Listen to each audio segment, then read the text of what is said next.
There is risk of another attack, the kind of violence we saw January 6, 2021. That direct quote, an unwavering warning tonight from the sentencing recommendation for a downstate Illinois man who was supposed to be in D.C. court.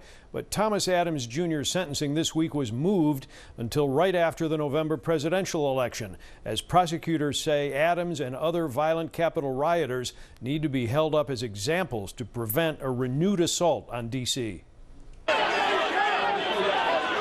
When the breach and insurrection began on January 6 nearly 4 years ago, Thomas Adams Jr. was among those who walked through a crashed Capitol fire door. As the I-Team reported early this year, the Springfield man was sentenced to 14 months, but released from a federal prison in Arkansas after serving just 5 pending his appeal.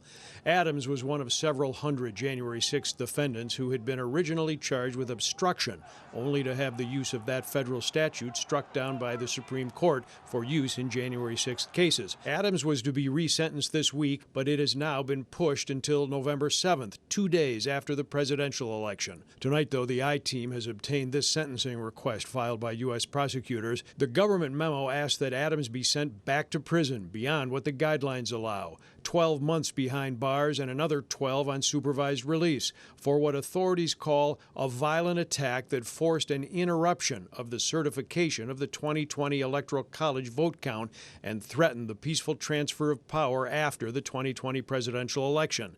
And prosecutors tonight want to hold up Adams' sentence to send a wider message: the need for January 6th sentences to promote respect for the law and deter future crime, prosecutors say, citing that the risk of another attack on the Capitol remains. The heated and inflammatory rhetoric that brought Adams to the district has not subsided, they say. The lie that the election was stolen and illegitimate is still being perpetrated.